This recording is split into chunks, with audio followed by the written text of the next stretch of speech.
UL Standard 508 mandates that generators rated 50 volts or more must have a bond between the neutral conductor and the chassis ground. This requirement is in place to prevent the accumulation of electrostatic charge on the generator's chassis. Without this bond, the chassis can become charged, posing a risk of electric shock or other electrical hazards to personnel who may come into contact with it. Removing the neutral to chassis ground bond for testing purposes is strongly discouraged. This bond is crucial for the safe operation of the generator, and its removal can create a dangerous situation. The bond ensures that the chassis remains at or near ground potential, minimizing the risk of electric shock. Even in systems utilizing delta transformers which lack a neutral terminal, it is essential to connect the generator's chassis ground to the transformer case or the ground bus. This connection provides a necessary grounding path for any fault currents that may arise within the system. A proper grounding path helps to quickly clear faults, reducing the risk of equipment damage and electrical hazards. When a generator is not connected to a load, the neutral conductor and the chassis ground are essentially at the same potential. This is because the transformer's secondary windings are in an open circuit condition. However, when a load is connected, the neutral conductor begins to carry current, leading to a potential difference between the neutral and the chassis ground. The neutral to chassis ground bond provides a low impedance path for this current to flow. By offering this path, the bond prevents the buildup of electrostatic charge on the chassis. The absence of this bond could allow the chassis to accumulate a charge, increasing the risk of electrical shock. To further clarify, consider the scenario with an open neutral WYE or a delta transformer configuration. In both cases, the grounding principles remain the same.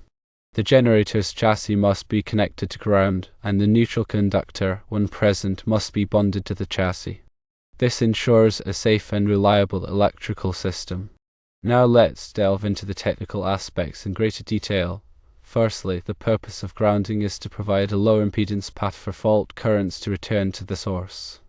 This low impedance path allows protective devices, such as circuit breakers or fuses, to quickly detect and interrupt the fault, minimizing the duration of the fault current and reducing the risk of damage or injury.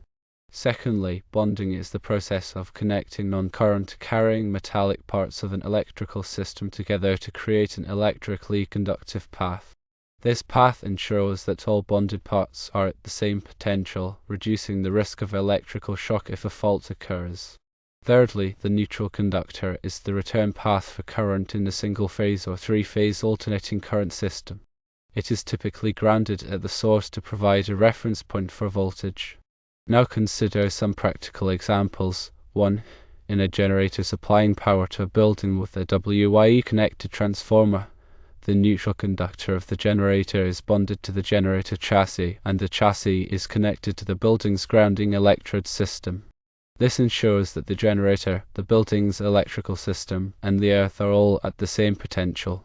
2. In a generator supplying power to a delta-connected transformer, the generator's chassis is connected to the transformer case, which is then connected to a grounding electrode. Since the delta transformer does not have a neutral conductor, the chassis ground provides the primary grounding path.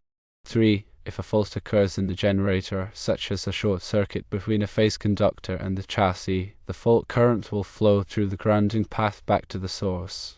This high current will trip the circuit breaker or blow the fuse, quickly disconnecting the generator from the circuit and preventing further damage or injury. It is important to note that the size of the grounding and bonding conductors must be adequate to carry the maximum fault current that could occur in the system. The National Electrical Code, or NEC, and UL standards provide guidelines for determining the appropriate size of these conductors. Additionally, the grounding electrode system must be properly installed and maintained to ensure that it provides a low impedance path to ground. This typically involves driving ground rods or connecting to a metallic water pipe that is in direct contact with the earth for at least 10 feet. Regular inspection and testing of the grounding system are essential to verify its effectiveness. This includes checking the resistance of the grounding electrode system and ensuring that all connections are tight and corrosion-free. Failure to properly ground and bond a generator can have serious consequences. It can increase the risk of electrical shock, equipment damage, and fire.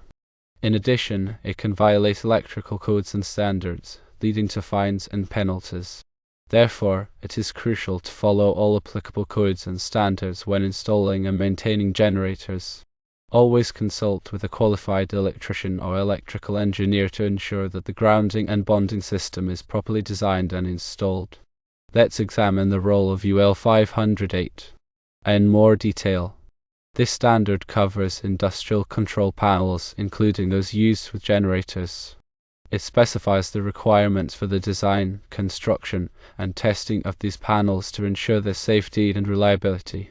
The standard includes specific requirements for grounding and bonding, as well as for other aspects of electrical safety, such as overcurrent protection, wiring methods, and component selection. Compliance with UL 508 is often required by local electrical codes and is a condition of insurance coverage. In addition to UL 508, other relevant standards and codes include NFPA 70, the National Electrical Code, and NFPA 70, the Standard for Electrical Safety in the Workplace. NFPA 70 provides comprehensive requirements for the safe installation of electrical systems, including generators. NFPA 70 addresses the safety practices and procedures necessary to protect workers from electrical hazards. It is important to be familiar with all applicable codes and standards when working with generators and electrical systems. Let's consider the specific requirements for grounding and bonding in different types of generator systems.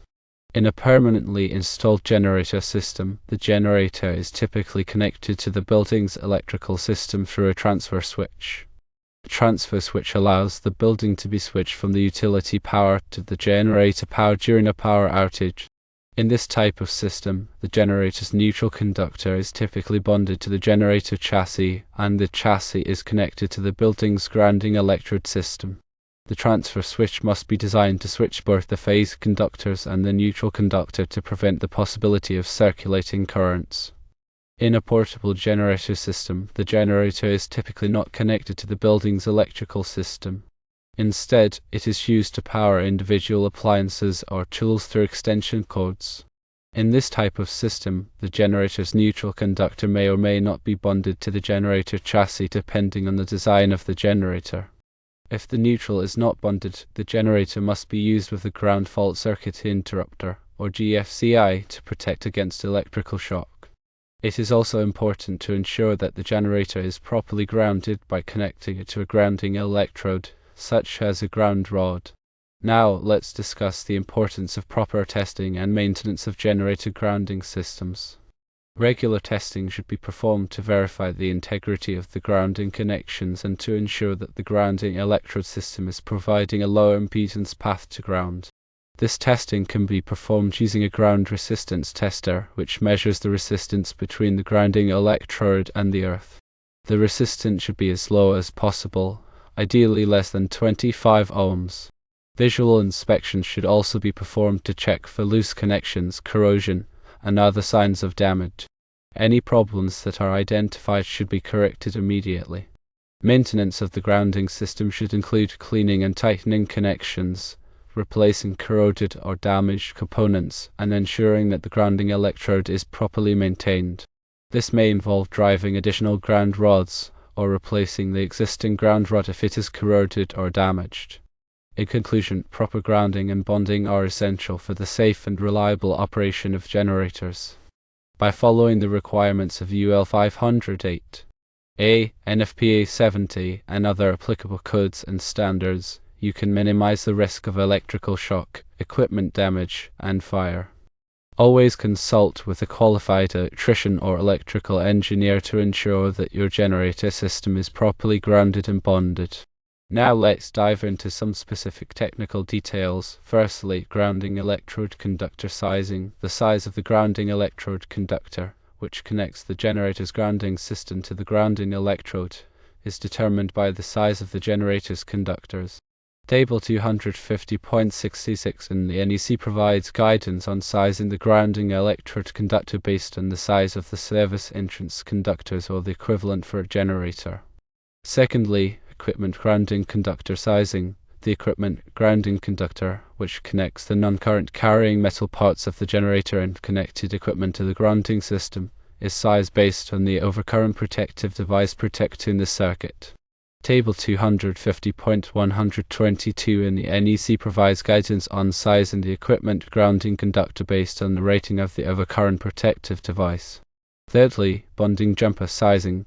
Bonding jumpers are used to connect different metal parts of the electrical system together to ensure electrical continuity. The size of the bonding jumper is typically the same size as the equipment grounding conductor. Now let's explore common grounding and bonding mistakes to avoid. 1. Improper grounding electrode. Using an inadequate grounding electrode, such as a short ground rod or a corroded water pipe, can compromise the effectiveness of the grounding system. Always use a grounding electrode that meets the requirements of the NEC and is properly installed. 2.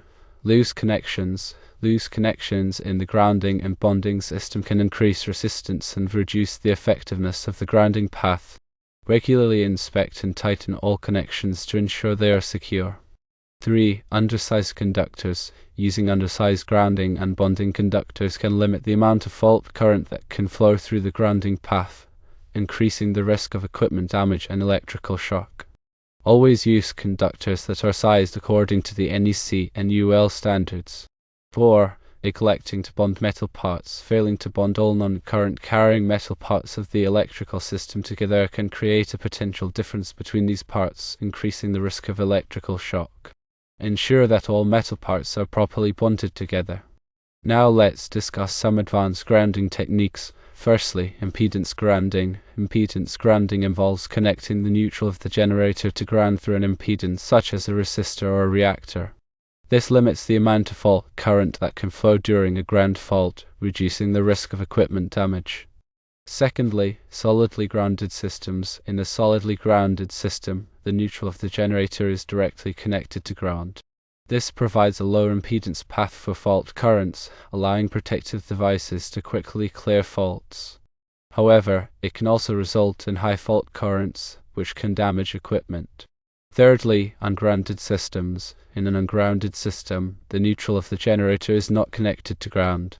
This can reduce the risk of ground faults, but it can also make it difficult to detect ground faults and can increase the risk of transient overvoltages. Now let's consider the impact of harmonic currents on grounding systems. Harmonic currents are currents that are of frequencies that are multiples of the fundamental frequency, such as 60 Hz. These currents can cause overheating of neutral conductors and transformers, and they can also interfere with the operation of sensitive electronic equipment. To mitigate the effects of harmonic currents, it is important to use properly sized neutral conductors and transformers, and to install harmonic filters. Let's explore surge protection and its relation to grounding. Surge protection devices, or SPDs, are used to protect electrical equipment from voltage surges caused by lightning or switching transients. SPD work by diverting surge current to ground, so it is important to have a properly grounded electrical system to ensure that the SPD can effectively protect the equipment. A SPD should be connected as close as possible to the equipment it is protecting, and it should be connected to a dedicated grounding conductor. Now let's discuss the importance of documentation and labeling of grounding systems. It is important to document the grounding system, including the location of grounding electrodes, the size and type of grounding conductors, and the results of grounding tests. This documentation can be used for future maintenance and troubleshooting. It is also important to label the grounding system to identify grounding conductors and grounding points. This can help to prevent accidental disconnection of grounding conductors or improper connections. Now, let's cover some best practices for maintaining generator grounding systems. 1. Regular inspections. Perform regular visual inspections of the grounding system to check for loose connections, corrosion, and other signs of damage. 2. Periodic testing. Perform periodic testing of the grounding system using a ground resistance tester to ensure that the grounding electrode system is providing a low impedance path to ground. 3. Cleaning and tightening. Clean and tighten all connections in the grounding system to ensure they are secure. 4. Replacement of damaged components. Replace any corroded or damaged components in the grounding system. 5. Documentation. Maintain accurate documentation of the grounding system, including the location of grounding electrodes, the size and type of grounding conductors, and the results of grounding tests. Lastly, let's cover some common misconceptions about generator grounding. 1. Misconception: grounding is not necessary for portable generators. In fact, even portable generators must be properly grounded to protect against electrical shock. 2. Misconception: grounding is only necessary for large generators. In fact, all generators, regardless of size, must be properly grounded. 3. Misconception: grounding is the same as bonding. In fact, grounding and bonding are related but distinct concepts. Grounding provides a path for fault currents to return to the source, while bonding ensures that all metal parts are at the same potential. 4. Misconception: a GFCI provides adequate protection without grounding. In fact, a GFCI can provide protection against electrical shock, but it does not eliminate the need for grounding.